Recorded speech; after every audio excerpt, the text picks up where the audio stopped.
électorale, l'un des défis majeurs reste et demeure la sécurisation des votes. C'est l'un des chevaux de bataille du candidat du Parti camerounais pour la réconciliation nationale, le PCRN, à l'élection présidentielle à venir. Cabral Libye est l'invité de Naya TV, sans tabou.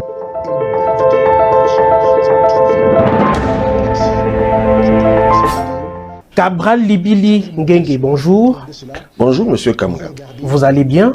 Par la grâce de Dieu, oui. Au soir du 12 octobre prochain, vous voyez où? Au soir du 12 octobre 2025, je me vois certainement ici, dans mon QG de campagne, en train de recevoir les procès-verbaux qui viendraient ou qui viendront des différents bureaux de vote où nous aurons missionné nos représentants. Et à l'issue du décompte? À l'issue du décompte, j'espère que le peuple camerounais m'aura fait confiance en m'accordant la majorité des suffrages et que je serai proclamé élu. Élu à l'âge de 45 ans, Cabral Libye est né le 29 mars 1980. Il est juriste de formation.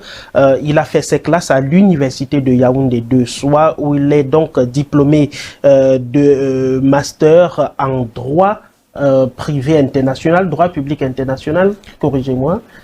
Je suis diplômé de ce qu'on appelait à l'époque le DEA, mais maintenant ça s'appelle Master 2, diplôme d'études approfondies en droit international public. Droit international public. Et vous en êtes où avec votre doctorat? Ben, je suis en train de l'achever dans une autre université, autre que celle de l'université de Yaoundé 2. Je rappelle que vous êtes marié. Il y a ce débat sur Cabral, est-ce qu'il est papa et tout. Et d'après nos recherches, vous êtes marié à Madame Bilunga et vous êtes père d'une fille. En effet. Comment elle s'appelle? Paul Eva. Elle a déjà l'âge de vous soutenir dans votre engagement politique? Pas encore, mais ça vient vite. Et elle observe.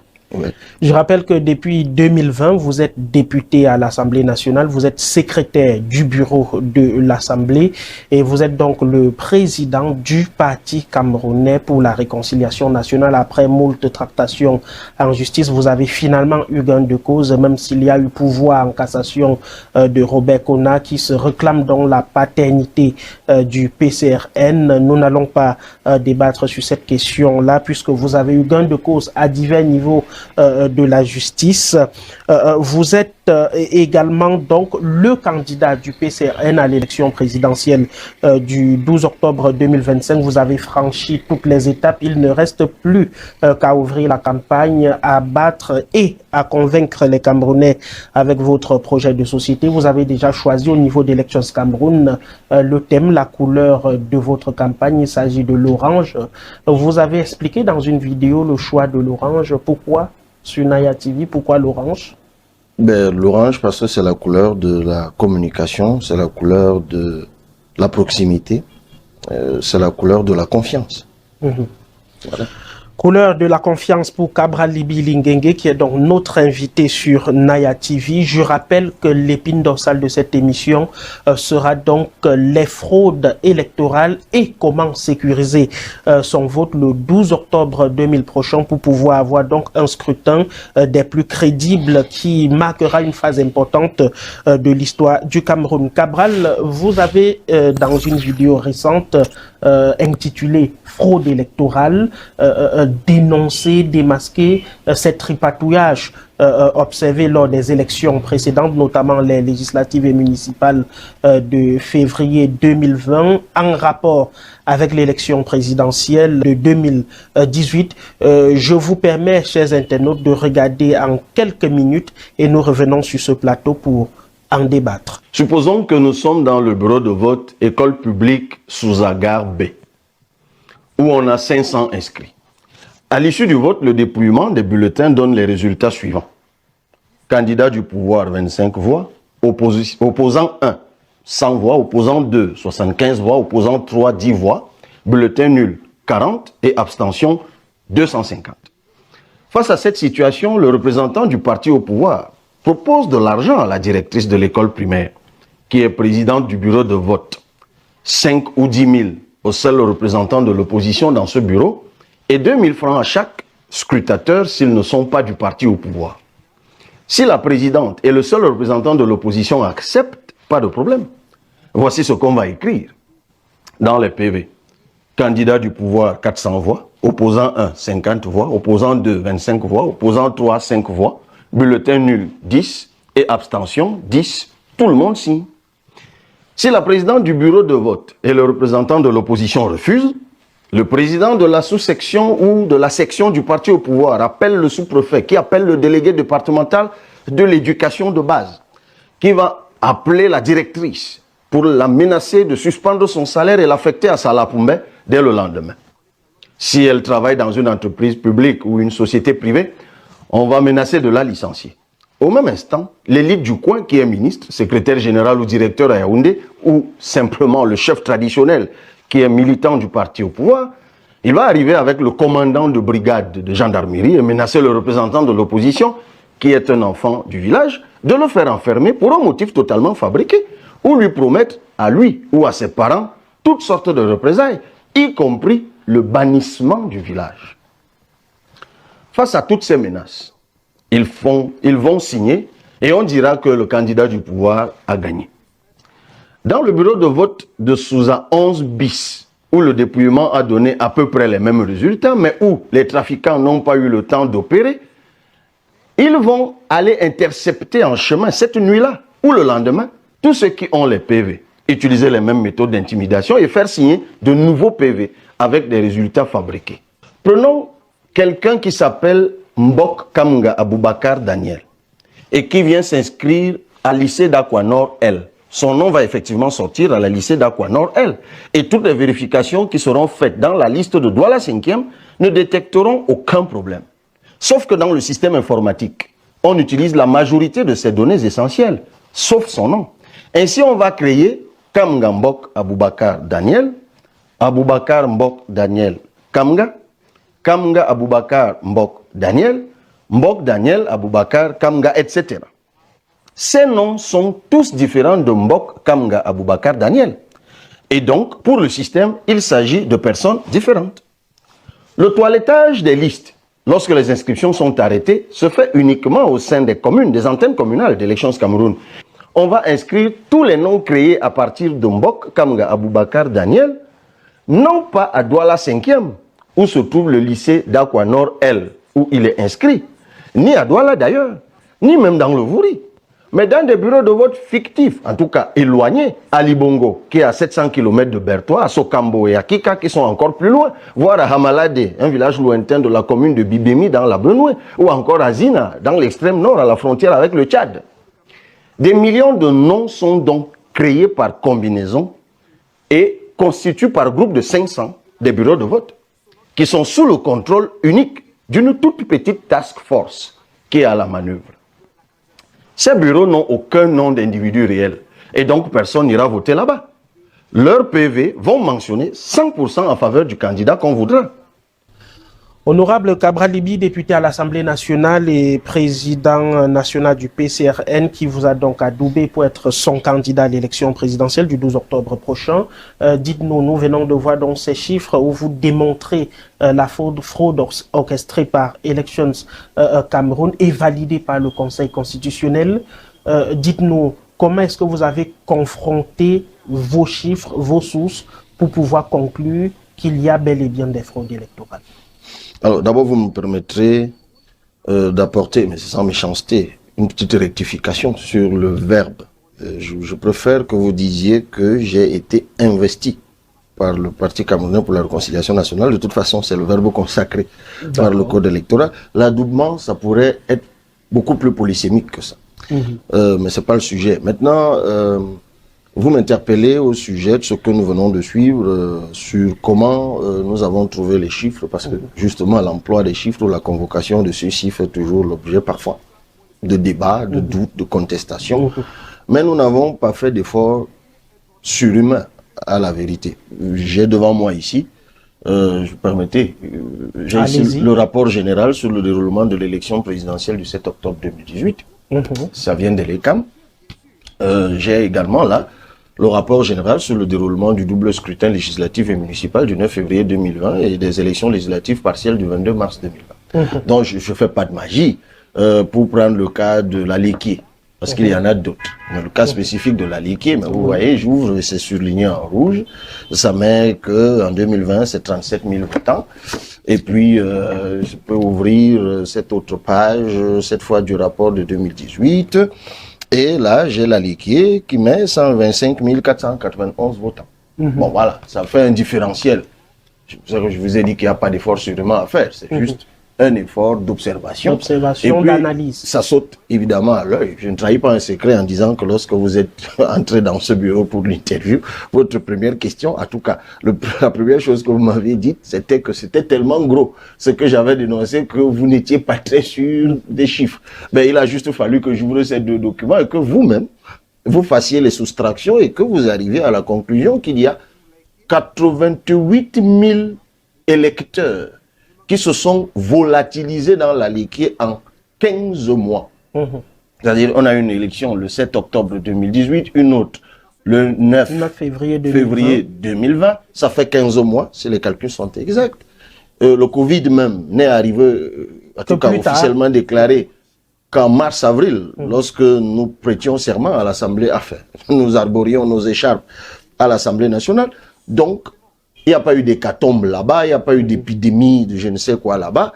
Comment 88 000 voix se sont volatilisées? Et le plus quelque chose qui peut également accrocher votre attention, c'est que lorsque vous prenez les résultats de 2018, et curieusement, le candidat proclamé gagnant, combien de voix a-t-il? Curieusement, 82 864 voix, c'est-à-dire le nombre quasiment exact de voix qui se sont volatilisées en 15 mois.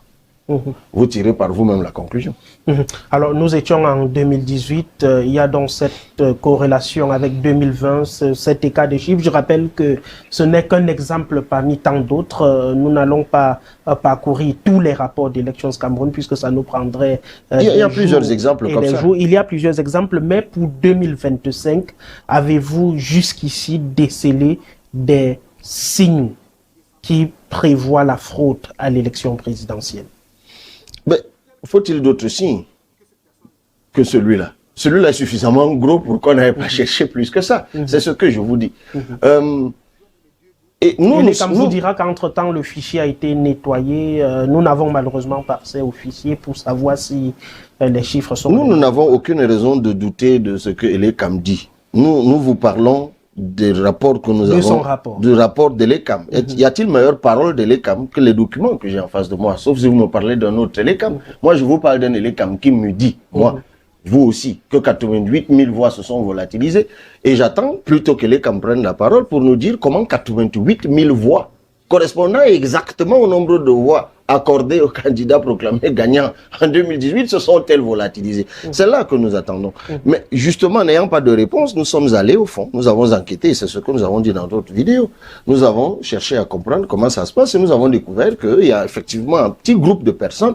Vous savez, vous rencontrerez plein de gens à l'ECAM qui ne vous diront ni où ni comment ça se passe. Ils ne sont pas au courant. Donc, encore moins ceux qui en sont les bénéficiaires, c'est-à-dire les militants du parti dont le candidat est souvent proclamé gagnant. Donc, c'est un groupuscule de personnes qui fait ce travail et c'est une grosse et regrettable et extraordinaire fraude numérique que nous avons essayé d'expliquer dans les simulations que nous avons faites dans notre vidéo. C'est-à-dire que, comme je vous l'ai dit, vous vous appelez Brand Kamga. C'est bien cela. Vous avez un deuxième prénom? Raïssa. Raïssa. Ah, ok. Brand Raïssa Kamga. Eh bien, supposons qu'on affiche, que vous êtes déjà inscrit sur une liste électorale. Bien évidemment. Vous pouvez me dire? Yaoundé, Bafoussam. Non, vous ne pouvez pas être inscrit à Yaoundé, à Bafoussam. Ah, vous avez muté. Oui, vous étiez à Bafoussam, vous avez muté à Yaoundé. Voilà. Oui, donc, bon, on ne va pas aller chercher. Supposons que vous êtes inscrit, donc vous, monsieur Brand Raïssa Kamga, je ne sais pas trop quoi, école publique, groupe 1 de Nkolewe. Je dis n'importe quoi, c'est pas très loin d'ici. Vous allez donc, si vous allez à école publique, groupe 1 Nkolewe, disons bureau B, vous trouverez sur la liste affichée votre nom. Donc le problème, c'est pas l'affichage. Souvenez-vous, il y a quelque temps, il y a eu un gros débat sur l'affichage. Et je me suis permis une petite sortie, je disais aux gens, le plus difficile, c'est pas l'affichage. C'est même pas le plus compliqué quand vous avez écouté ce que je vous explique. Parce que vous appelez Brand Raissa Kamga, votre nom figure très bien à école publique, je sais pas, groupe de Donkolewe, bureau A. Vous y allez, vous votez, monsieur Kamga. En revanche, ce qui peut avoir été fait de votre nom, c'est que Kamga Brand Raissa a généré Kamga Raissa Brand. Et Raissa Brand Kamga. Et Brand Raissa Kamga.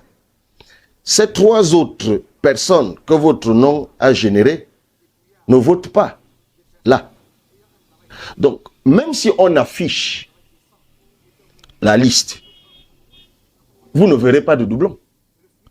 Même si on vous donne le fichier numérique et que vous mettez, je ne sais pas trop quoi, un logiciel détecteur de doublons, non. Brand Raissa Kamga et Raissa Brand Kamga, ce n'est pas un doublon. Non, ce n'est pas un doublon. Donc, vous ne verrez jamais ça par l'affichage. Et pour que vous ne sachiez même d'ailleurs jamais, ces trois noms générés à partir, ces trois personnes fictives générées à partir de votre nom ne seront pas inscrites dans un bureau de vote là. Non, absolument pas. Vous avez parlé des grands champs de fraude. On va créer un bureau de vote dans un village situé à 12 km du centre-ville de Kika. C'est un arrondissement, je crois, dans la Mbumba Ngoko. Ok. Déjà, pour que vous arriviez à Kika, c'est un problème. Maintenant, pour que vous alliez au village qui est à 12 km de Kika, c'est un autre problème. Et là-bas, il y a peut-être, supposons, ce village s'appelle, je sais quoi, on ne va pas inventer des choses, mais il s'appelle A. Et arrivé dans cette école publique là-bas, dans ce village, vous trouverez 3 ou 4 bureaux de vote.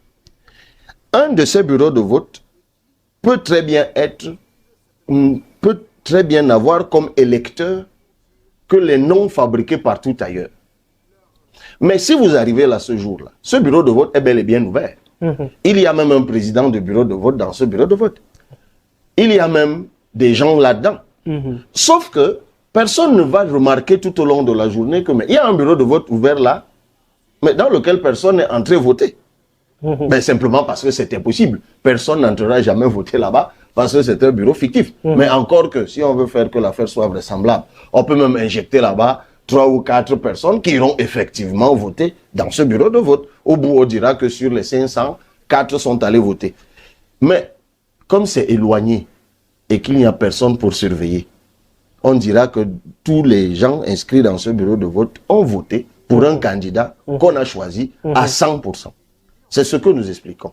Et nous disons donc, M. Brand Kamga, que le seul moyen de bloquer ça, c'est d'avoir quelqu'un présent dans ce bureau de vote. Parce que dans tous les cas, lorsqu'on a fini de générer tout ça, on les loge bien dans des bureaux de vote. Et la liste des bureaux de vote est communiquée aux candidats quelques jours avant le vote. Je crois que c'est 8 jours. Donc, en réalité, le bureau de vote en soi-même, il est fictif? Non. Ou il est réel? Le bureau de vote en lui-même existe. C'est ce que je vous dis. Sur le fichier d'Elections Cameroun. Oui. C'est-à-dire que lorsqu'on va, nous, candidats, on va nous donner la liste des bureaux de vote. Il y en a 33 000. La liste le bureau de vote où il y a les 3 noms générés par votre nom existe. Il est quelque part dans la République. Mais c'est ceux qui l'ont généré qui savent où il se trouve. Ils l'activent et le désactivent comme on a vu dans la Léquier quand on veut. Et là, on n'est même pas loin. Dans le cas de la Léquier, on n'est pas à l'extrême nord. On n'est pas à l'est. On est à 0 km de Yaoundé, puisque quand vous avez traversé Zamungwe, vous êtes dans la Léquier déjà. C'est pour ça que nous disons 0 km. Vous n'avez pas besoin de faire un long trajet pour rentrer dans la Léquier. Et ces bureaux, donc, eux, ne sont pas fictifs, mais ce sont les noms des personnes qui doivent y voter qui sont fictifs. Du coup, comme le bureau de vote physique existe, le seul moyen de contrecarrer donc cela, c'est d'avoir une personne physique là-dedans qui va vous ramener le PV. Parce que si c'est un bureau de vote rempli de 500 noms fictifs, personne ne viendra voter. Les seuls votants de ce bureau de vote, ce seront ceux qui auront été, c'est-à-dire le président du bureau de vote, les représentants, et ça va faire, je ne sais pas, 4 ou 5 ou 6 votants, et le PV va être établi, et vous, votre représentant, vous le ramènera. À partir de ce moment, on ne peut plus transformer les 500 votants en 100% pour quelqu'un. Parce que vous avez la preuve du contraire. Vous comprenez ce que nous essayons de vous expliquer. C'est pour ça que sur la question de la lutte contre la fraude électorale, j'en appelle à la responsabilité individuelle des Camerounais. Tout le reste, M. Kamga, c'est bien beau. Le seul moyen efficace de lutte contre la fraude électorale reste l'être humain.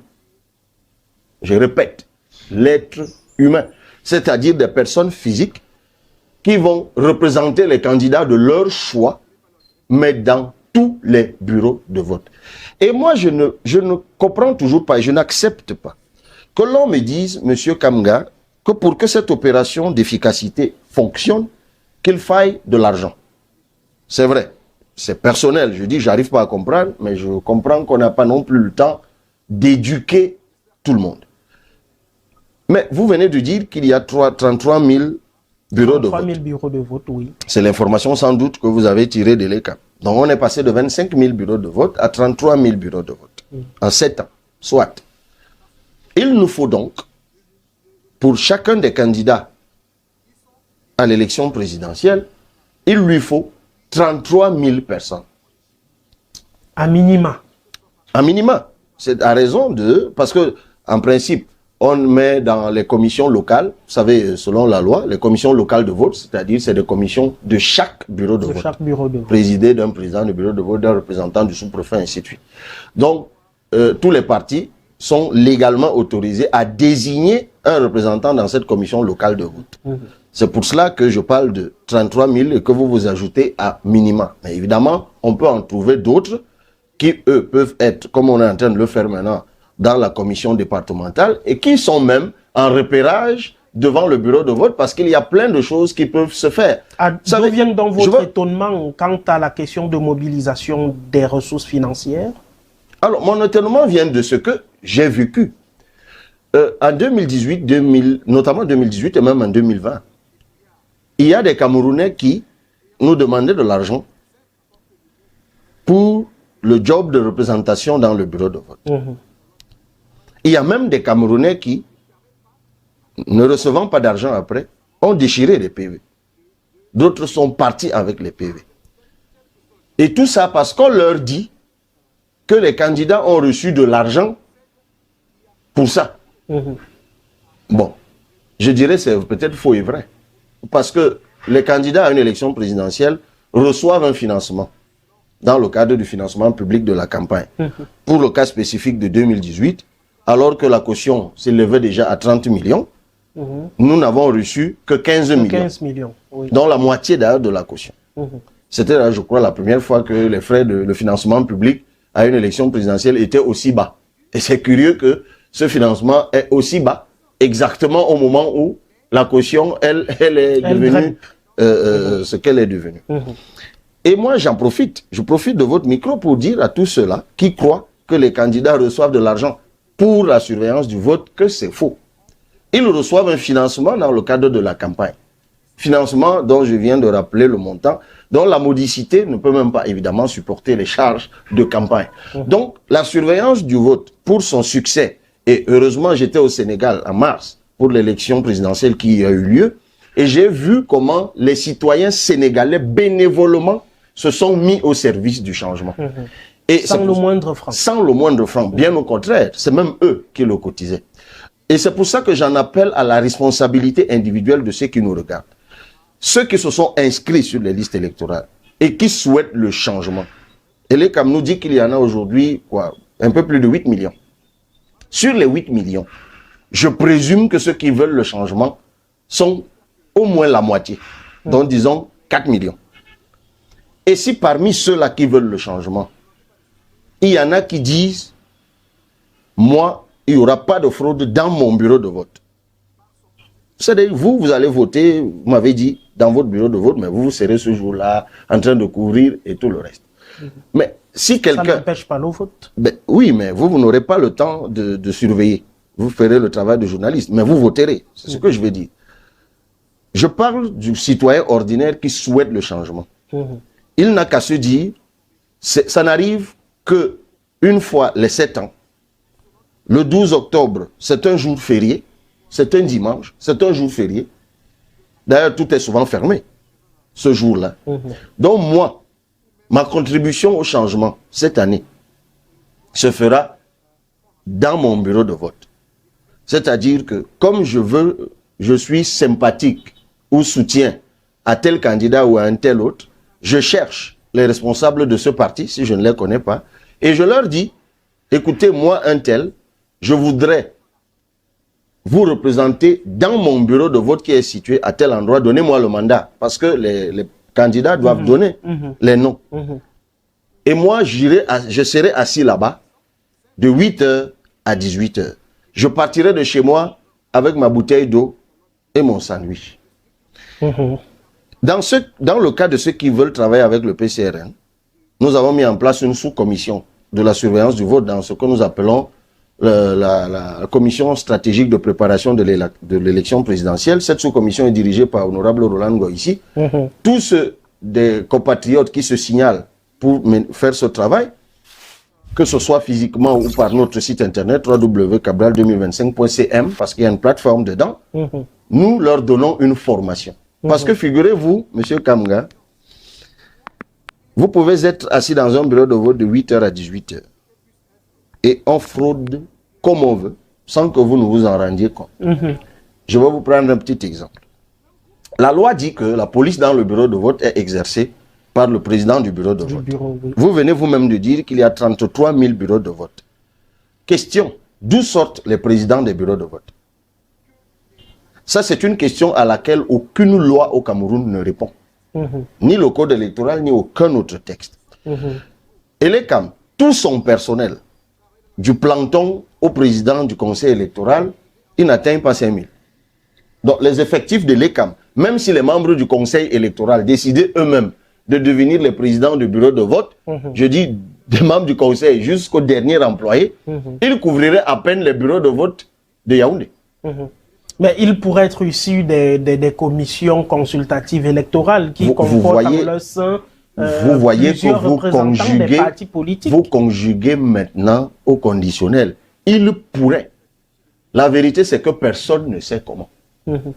Dans la pratique, ce qui se passe, c'est que les présidents des bureaux de vote sont recrutés sur la base d'aucun texte qui dresse leur profil, sont recrutés par les chefs d'antenne communale d'Elections Cameroun.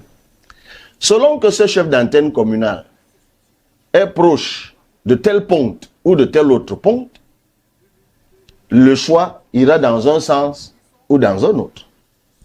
Et souvent, on ne devient pas par hasard chef d'antenne communale. Souvent, on est recommandé par un ministre, par un directeur. C'est une nomination. Oui, c'est discrétionnaire. Mais que je vous dise que les nominations se font aussi sur recommandation, ce n'est pas extraordinaire. C'est des supputations, prenez-le comme ça. C'est des conjectures. Mais il demeure que souvent les nominations de certains responsables d'antenne ou autre chose ne sont pas toujours anodines. Mais partons même du postulat que c'est anodin. On est en politique, c'est de bonne guerre. Personne ne fera le reproche à un haut responsable du parti au pouvoir d'entretenir pendant des mois de bonnes relations avec un chef d'antenne. De temps en temps, lui faire un petit cadeau, de temps en temps, l'inviter à dîner. Ce ne serait pas mauvais. Ça crée donc parfois aussi une relation ou un sentiment de redevabilité qui fait que lorsque ce responsable de l'ECAM, vous pourriez m'opposer que je n'ai qu'à faire la même chose vis-à-vis d'eux, mais qui vous dit que je ne le fais pas. Mais ce que ça donnerait, c'est que au moment où ce responsable doit désigner ou choisir des présidents de bureau de vote, il pourrait demander le conseil des personnes avec qui il a plutôt de bonnes relations. Et les personnes choisies en ce moment-là pourraient être missionnées, sans même parfois que le chef d'antenne de l'ECAM ne le sache. Mais passons vite sur ces aspects. La loi dit que la personne qui est donc désignée comme président du bureau de vote, généralement, c'est le directeur de l'école publique du coin, c'est le proviseur du lycée du coin. Ben, allez savoir dans quel parti militent majoritairement les chefs d'établissement scolaire, vous comprendrez de quel parti ils viennent. Mais je vous dirais même, M. Kamga, que dans bien des cas, les présidents des bureaux de vote sont carrément les responsables politiques du parti au pouvoir. C'est-à-dire que vous entrez dans un bureau de vote et vous trouvez que le président du bureau de vote, c'est le président de la sous-section du parti au pouvoir.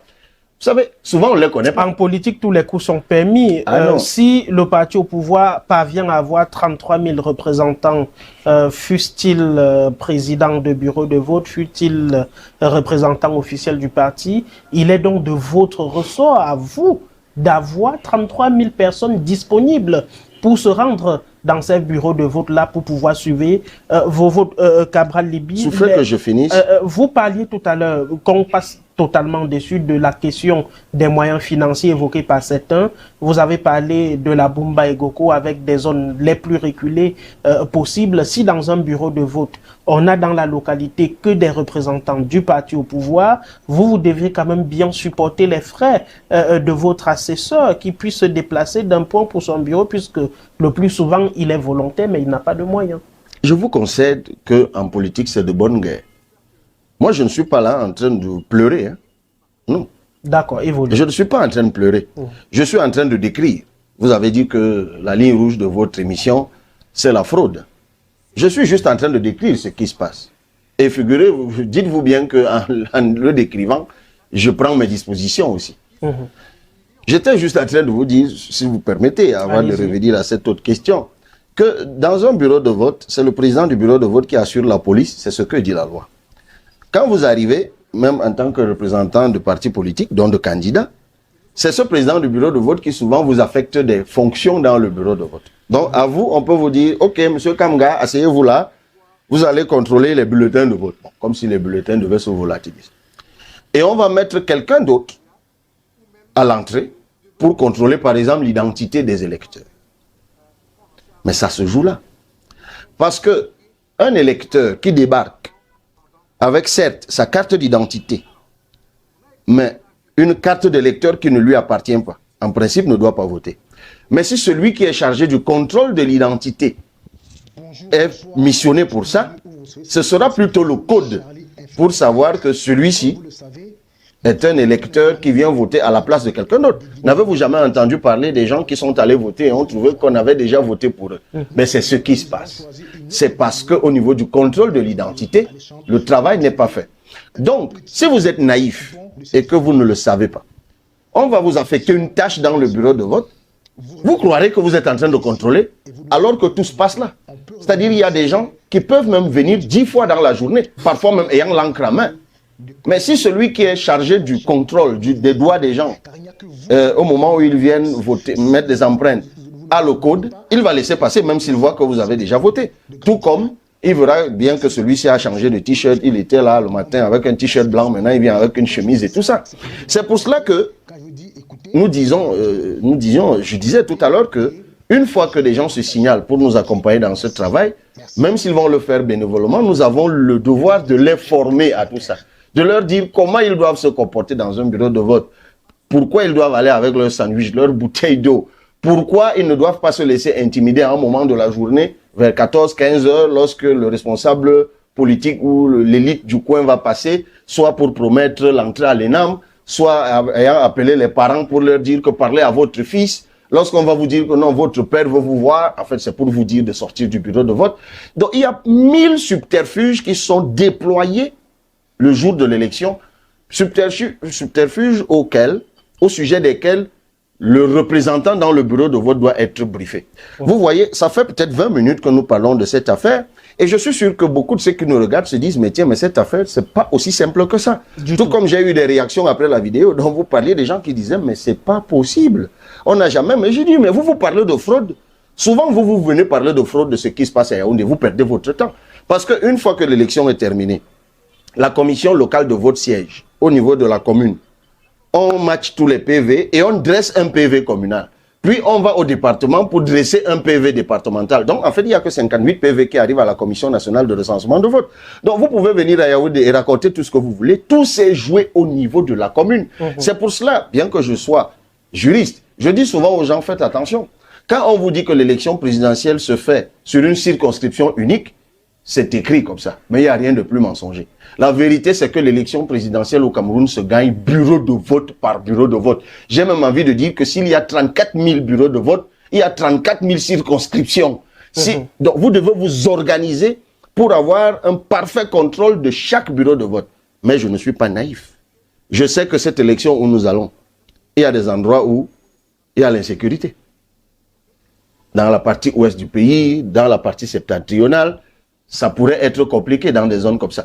Mais pour des zones où cela est possible, une fois de plus, j'en appelle encore à la responsabilité individuelle de ceux qui nous regardent et qui souhaitent le changement. N'oublions pas qu'on est en démocratie et qu'il y a des gens qui ont tout à fait le droit de ne pas souhaiter le changement. C'est ça la démocratie. Donc moi, je m'adresse à ceux qui nous regardent, à ceux qui sont inscrits sur les listes électorales et qui souhaitent le changement. Je leur dis, ce n'est pas qu'une affaire de Cabral Libye ou des 11 autres candidats. Ce n'est pas qu'une affaire de coalition, et je sais que je vous sers la transition, ou d'autres choses. C'est d'abord une question de responsabilité individuelle.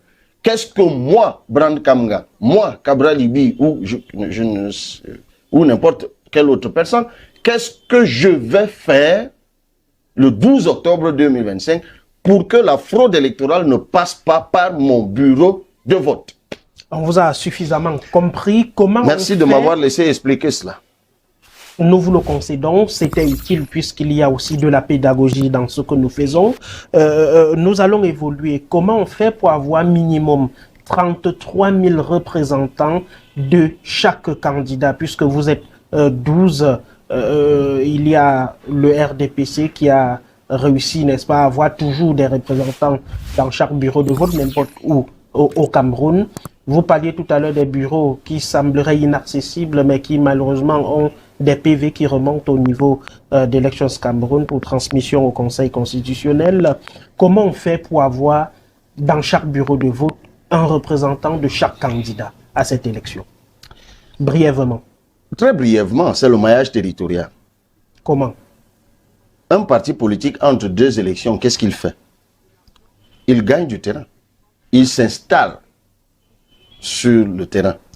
Donc, le nombre de représentants dans les bureaux de vote, j'ai envie de vous dire, est proportionnel à votre maillage territorial. Donc, c'est clair que s'il y a des arrondissements où vous n'avez aucun militant, il va vous être difficile d'en trouver pour couvrir les bureaux de vote. C'est pour cela, et je sais que ça peut fâcher des fois, que tous ceux qui se lancent en politique à la veille d'une élection courent déjà le premier risque de ne pas pouvoir avoir de représentants dans les bureaux de vote. Pour la raison évidente que je viens de donner. Mais on peut très bien entrer en politique la veille d'une élection et avoir subitement un nombre impressionnant et incroyable d'adhérents aussi. En 2018, vous avez lancé le mouvement 11 millions de citoyens. C'était bien avant. Mais est-ce que vous avez pu contrôler vos votes en 2018? Pas totalement. Nous l'avons dit à maintes reprises. Nous n'avons pu couvrir qu'à peine la moitié. Je rappelle qu'il y avait de 25 000 de l'époque, oui. Nous l'avons toujours dit. Et c'est pour cela qu'à un moment, nous avons clairement dit que autant nous voyons quelle était notre position sur la base des 12 000 PV que nous avions, autant nous étions incapables de dire que c'est la même position que nous aurions au cas où nous avions le restant des PV que nous n'avions pas pu avoir et que nous sommes restés prudents sur cette question. Donc, vous voyez, et c'est très intéressant ce que vous posez comme question, si vous permettez. En fait, M. Brand Kamga, si vous êtes présent dans tous les bureaux de vote, vous pouvez proclamer les résultats. Vous-même. Moi, pour prendre le cas de l'élection, des élections législatives, en 2020, le lendemain matin à 8 h, les résultats de ma circonscription, non seulement je les avais, ils étaient en circulation. Parce que ce n'est pas la magie. Vous savez, à l'issue du vote, là, le 12 octobre, dans chaque bureau de vote, il y a dépouillement. Et après dépouillement, tout le monde signe, on remplit un nombre de PV équivalent au nombre de représentants dans le bureau de vote. Et tout le monde appose sa signature sur le PV. Donc, en théorie, et je sais pourquoi je précise en théorie, et je vois venir la question, la fameuse question, les seuls PV délai fois, j'y reviens. Mais en théorie, j'ai déjà le PV. Donc, je peux moi-même faire l'addition. Je peux faire l'addition. Et c'est cette addition que j'ai faite au lendemain de l'élection. Au point d'ailleurs que lorsque nous sommes allés à la commission départementale, dont j'avais pour représentant l'actuel maire des ECA, le président de la commission s'étant rendu compte que mon représentant avait tous les PV et que Elekam avait les PV, en fait, il a juste dit, ben, vous deux, donnez-nous les résultats. Allez-y, bureau de vote par bureau de vote. Dès que vous avez la même chose, on valide. La commission, ça n'a pas fait 1 heure. Les résultats étaient connus. Tout comme je peux vous dire que nous avons perdu la commune de Konyambeta. Petite commune par le nombre de bureaux de vote. 25 bureaux de vote. Konyambeta. C'est dans le Mba. Nous avions 20 PV à minuit. Et nous donnaient un peu plus de 50% des suffrages. On a même proclamé qu'on a gagné. Et comment vous avez perdu? Parce qu'il y a manqué 5 PV. Et les 5 PV venaient des zones où nous étions convaincus de gagner. Parce qu'on savait quelle est la cote de popularité qu'on avait là-bas. Sauf que les 5 camarades qui avaient ces 5 PV ont disparu de la circulation et ne sont réapparus qu'un mois après. Et quand on est allé... Mais ce qui se passe, c'est que, n'ayant donc pas les 5 PV là, Elekam est venu avec... Qu'est-ce qui s'est passé avec vos camarades disparus et réapparus un mois plus tard? Je vous assure que je ne les ai même plus jamais rencontrés. Si un jour je les rencontre, je vous dirai. Mais ce que je sais en revanche, c'est que les 5 PV, curieusement que Elekam a brandi venant de ces 5 bureaux de vote, donnaient 100% gagnant notre adversaire, qui nous coiffe donc avant 6 heures du matin au poteau. Voilà la réalité. Je vais vous dire quelque chose, M. Kamga. Dites-nous. En 2018, j'ai reçu des PV sur lesquels il était mentionné que j'avais 0 voix. Monsieur Kamga, c'est important ce que je vous dis. Et qu'est-ce qui se passe pour que j'ai 0 voix? Ce qui se passe, c'est que à un moment de la journée, le jour de l'élection, une élite du parti au pouvoir passe par le coin et donne de l'argent à tout le monde dans le bureau de vote. Ce que nous avons décrié et décrit dans la première partie de la vidéo que nous avons regardée tout à l'heure. Alors, mon représentant a pris de l'argent et le nouveau PV qu'on lui a donné. Sauf qu'il n'a pas été vigilant. Et dans le nouveau PV qu'on lui a donné en contrepartie de l'argent qu'il a reçu, on avait mis que j'avais 0 voix. Donc lui, il débarque ici, et c'était ici d'ailleurs, il débarque ici avec le PV, et Anne Fegon Noa... Donc même lui, votre représentant n'a pas voté pour Anne Fegon Noa Biloa, ma porte-parole, qui à l'époque était responsable de la réception des PV ici, vient me dire que mais, vous avez 0 voix. J'ai dit, mais appelez-moi le camarade à question. Mais camarade, même toi, il sursaute. Il dit, mais comment ça, je vous ai voté? Non, c'est 0 là. Bon, on a compris ce qui s'était passé. Vous savez, je raconte tout ça parce que je réponds à la question du fameux PV de l'ECAM qui fait foi. Si les fraudeurs pouvaient se contenter du PV de l'ECAM, qui peut créer les résultats qu'il veut, ils ne se donneraient pas autant de mal. Et pour corrompre les représentants des autres partis et pour intimider. Monsieur Brankamga, dans la commune de Nkolmetet, en 2018, une dame, c'est d'ailleurs elle qui dirigeait 11 millions de citoyens là-bas. Soyez bref. Le jour de l'élection, des gens habillés en costume, dit-on des policiers, parce que c'est la commune d'un haut fonctionnaire de la police, ont débarqué dans le village où elle était dans un bureau de vote. L'ont sorti manu militaire du bureau de vote. L'ont ramené chez elle. Lui ont intimé l'ordre devant le chef du village de faire tous ses sacs et de quitter le village, séance tenante. Voilà les réalités. J'ai 1000 histoires comme ça à vous raconter, mais sur le PV de l'ECAM. Comment on évite tout cela en 2025? Monsieur Brankamga, le jour où vous allez croiser une seule personne, je n'ai pas dit 2, détentrice d'un PV, sortie d'un bureau de vote, dont il n'a pas été tenu compte au moment de la consolidation des résultats, au bénéfice d'un faux PV que l'ECAM aura fabriqué, je vous en prie, montrez-moi la personne. Parce que moi, je veux vous dire que la fraude se fait là où vous n'avez pas de représentant. C'est là où vous n'avez pas de représentants qu'on met ce qu'on veut dans les PV. Dès qu'on sait que le PV d'un bureau de vote est en circulation, on ne peut pas en fabriquer un autre avec un résultat différent. Il faut même être idiot pour le faire. C'est pour ça que je vous ai dit tout à l'heure que dans plein de localités, parfois c'est les parents qui appellent leurs enfants et leur disent que le chef est assis dans ma maison. Viens ici avec le PV. On ne veut pas d'opposition dans ce village. Voilà la réalité.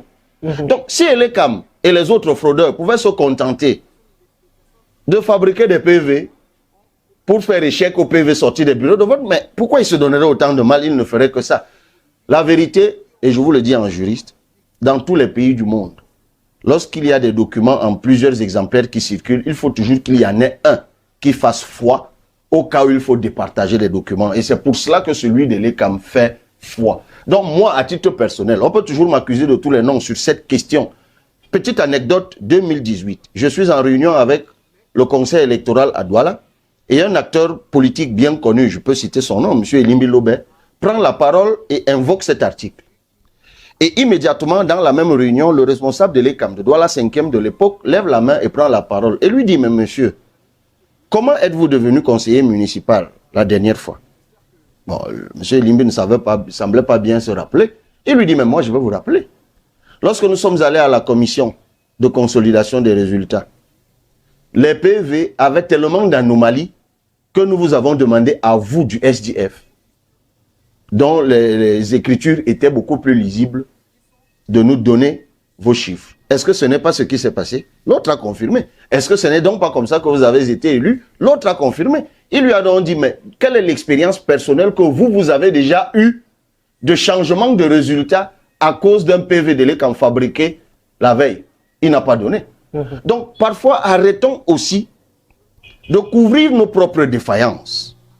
Si nous sommes incapables d'avoir des représentants dans les bureaux de vote, et vous avez bien fait de poser la question tout à l'heure en faisant la comparaison avec le parti au pouvoir, vous avez tout à fait raison. En termes de maillage territorial, M. Kamga, le parti au pouvoir est le mieux implanté. Il ne faut pas faire de la magie pour ça. Bon, ils le doivent à leur ancienneté, à leur force, à leur puissance, ils sont au pouvoir.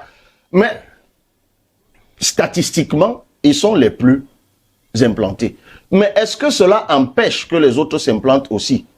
Pas vraiment. C'est vrai qu'il y a des endroits où il y a tellement d'intimidation que nos militants n'arrivent pas à vivre. Vous avez vu dans les réseaux sociaux récemment comment la plaque du PCRN a été dessouchée dans un village au sud. Je crois que c'était dans l'océan. Dans un village par le chef du village qui a dit « je ne veux pas d'opposition ici ». Il est venu devant caméra et a dessouché la plaque du PCRN. Donc, peut-être vous ne le savez pas, nous qui sommes sur le terrain, nous savons que c'est parfois très difficile pour les partis d'opposition de s'implanter. Vous avez certainement vu lorsque le congrès du PCRN a été interdit à Kribi, vous avez tous suivi la sortie publique du maire qui disait que de toute façon, si ce congrès avait été même autorisé, c'est avec les engins que nous aurions écrasé les militants du PCRN. Donc l'hostilité, notamment du parti au pouvoir, contrairement à ce qu'affichent souvent dans les médias leurs communicants, l'hostilité que le parti au pouvoir, en tout cas, oui, c'est le parti au pouvoir, en tout cas ses élites, un peu partout, impose à l'opposition est à peine imaginable par beaucoup de gens qui en parlent juste en termes de commentaires. Juste en termes de commentaires, je vous le disais tout à l'heure, c'est une phrase très connue, notamment dans le contentieux post-électoral. Seuls les PV de l'ECAM font foi. Cabral Libi, comment on fait pour accepter les PV sortis des urnes en cas de soupçon de fraude? Comment on fait pour accepter... Pour faire accepter vos PV qui semblent les originaux, les plus authentiques et qui traduiraient la sincérité du scrutin. Monsieur Bran Kamga, lorsque seuls les PV de l'ECAM font foi. Ayant été journaliste comme vous et intervieweur dans une vie précédente, je sais, je connais le plaisir que les journalistes ont parfois à débattre du sexe des anges. Mais je vous dis, je vais aller à ma 3e élection. Je n'ai toujours pas vécu l'expérience où le résultat officiellement rendu public diffère de ce que j'ai dans mes PV. Je parle de ce que j'ai. C'est ce que je vous dis. Parce que si, dans une élection de 34 000 PV, j'ai 20 000 PV, et qu'il me reste donc 14 000 que je n'ai pas. Une fois que je peux attester que les résultats rendus publics sur les 20 000 PV que je possède sont conformes, je ne vais pas conclure que tout ce qui est contenu donc, dans les 14 000... être présent dans tous les 33 000 bureaux de vote. C'est très important ce que je vais dire. On va je ne peux pas, par imagination, conclure que les résultats contenus dans les PV que je n'ai pas sont frauduleux. Je peux le faire parce que je veux faire de la politique. C'est-à-dire vous l'avez dit, la solution c'est être présent dans tous les bureaux de vote. Je ne sais pas pourquoi vous voulez m'étouffer sur ce point. Évoluer, je vous ai dit que je vais consacrer cette émission à activer la responsabilité individuelle des gens. Parce que nous sommes dans un environnement... nous avons invité, monsieur. Oui, mais souffrez que j'obtienne 2 ou 3 choses aussi, s'il vous plaît. Ne vous accaparez pas du contenu de notre émission. C'est bien compris. Merci. Mais ce sur quoi, concédez-le-moi s'il vous plaît, je veux insister, c'est que nous sommes dans un environnement où les gens aiment écouter une certaine musique. Les gens aiment entendre que la fraude, c'est le RDPC. La fraude, c'est Eleka. Ce discours les arrange parce qu'ils masquent leur paresse, leur faiblesse. Vous allez à une élection. On a 8 millions d'électeurs. Vous voulez être élu président de la République. Ça veut dire que vous êtes à la recherche de la majorité des 8 millions. Pour que vous soyez élu, il va falloir qu'au moins 3 millions de personnes votent pour vous. Comment on peut aspirer à obtenir 3 millions de suffrages? Comment peut-on penser qu'on va avoir 3 millions de suffrages, mais être incapable de trouver 34 000? 34 000 de 3 millions, je n'ai pris que 3 millions pour gagner. Bon, 3 millions et demi, parce que, bon, disons même, le président Biya a gagné avec 2 millions et demi, je crois, en 2018, si mes souvenirs sont bons. Donc, supposons que celui qui va gagner, bon, maintenant, comme on est passé quand même de 6 millions à 8 millions, disons que celui qui va gagner aura 3 millions de voix ou 3 millions et demi de voix. 35 000, 34 000, c'est quoi? 10% de 3 millions et demi, non? C'est 10%, je crois. Enfin, j'ai jamais été très bon en arithmétique, mais ça doit commencer par 1. Si c'est pas 1%, c'est 10%.